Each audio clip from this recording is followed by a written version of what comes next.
Hi, I'm Sickling. Hi, I'm Tongue Twisted. And I'm Chatty Cathy. Welcome to our web show! Today's web show is about African American slave songs. I hope you enjoy it.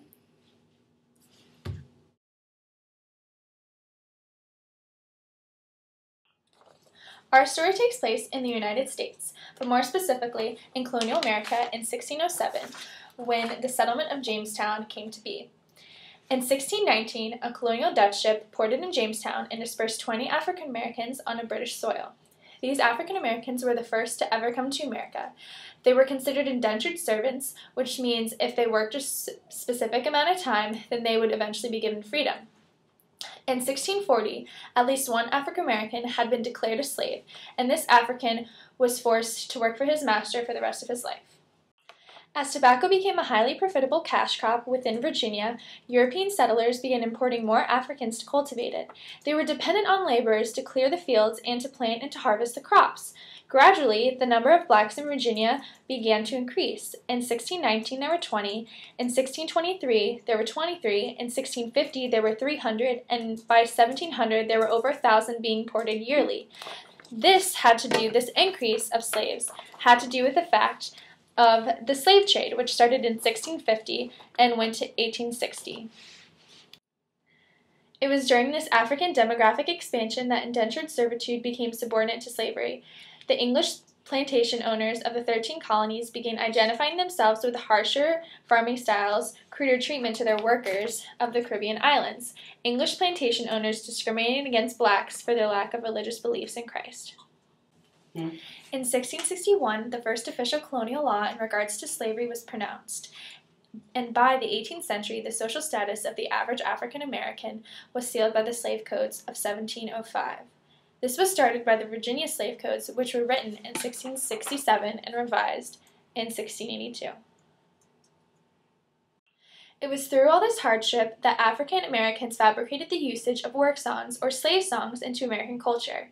Work songs were created to remind the slaves of home, help them relay secret messages, express their frustration and anger in a verbal form rather than physical form, and raise their morale through tough jobs. In fact, slave owners encouraged the usage of work songs and recognized their importance.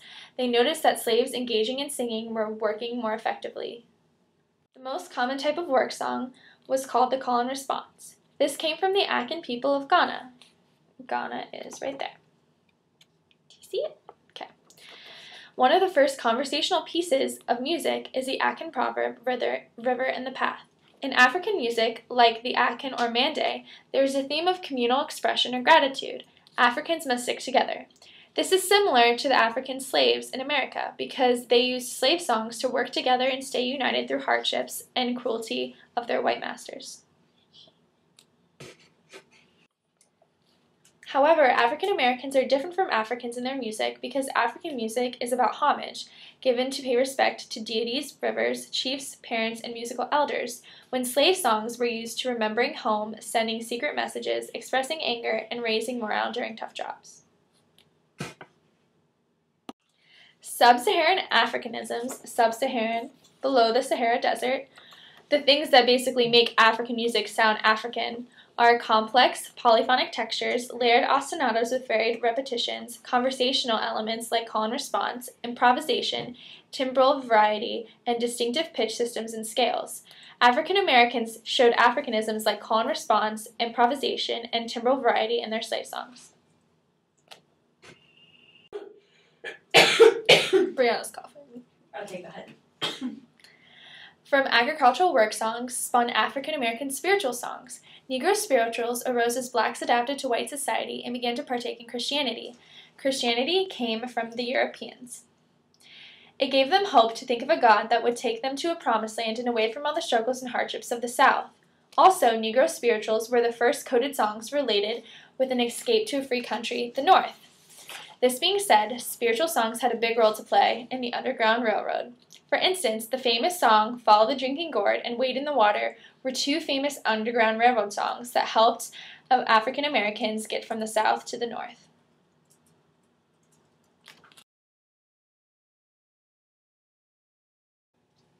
The slaves that were brought from Africa valued music as a way to stay united with each other and stay in touch with their culture.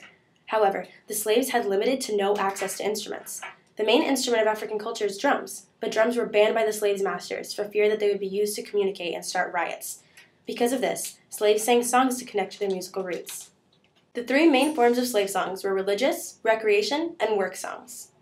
The religious songs were similar to what we consider gospel today. For example, the song, Swing Low, Sweet Chariot.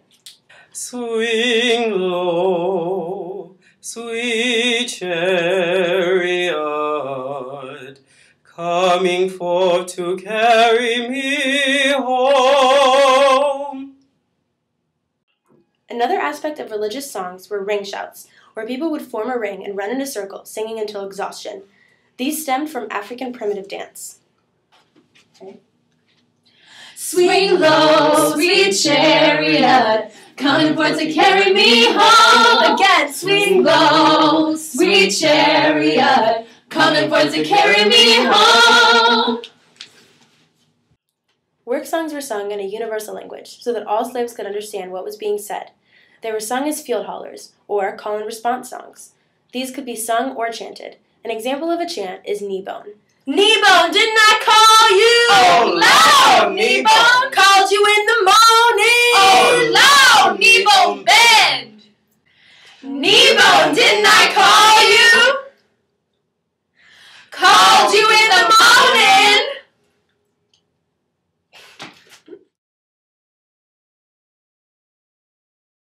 African American slavery has been dated back all the way to the 17th century, which was when the first slaves from Africa came to the United States.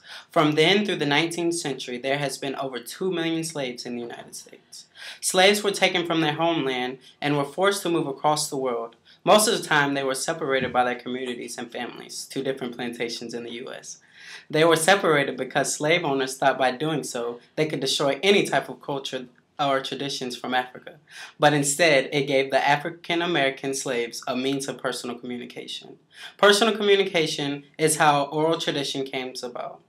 Oral tradition is the manner of singing a tune that has been passed down by word of mouth from generation to generation in the Negro churches. Examples of oral traditions are songs such as Wade in the Water, The Gospel Train, and Swing Low, Sweet Chariot.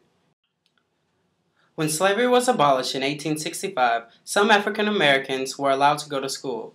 At Fisk University in Nashville, Tennessee, one of the first universities for African Americans, they needed money to raise for funding, so some educators and students made tours in the New World and in Europe and sang Negro spirituals.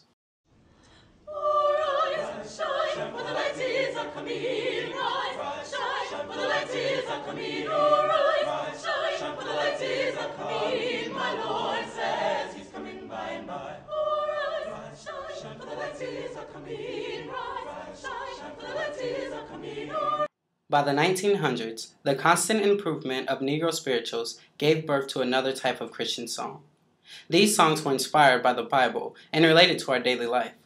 Thomas A. Dorsey was the first who composed these new songs. He called them gospel songs.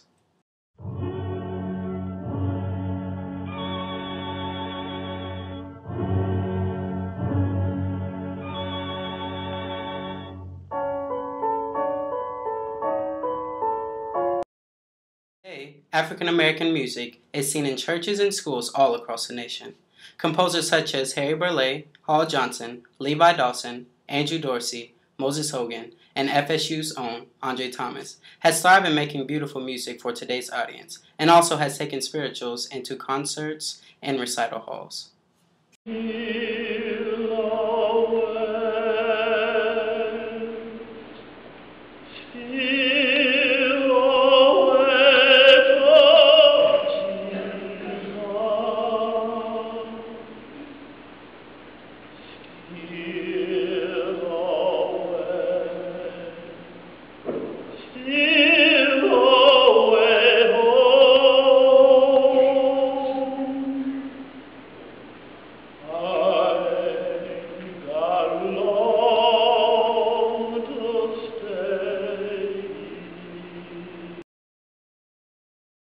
Thanks for watching. Thanks for watching. Thanks for watching. Thanks for watching. Thanks for watching. Thank you for watching. Thanks for watching.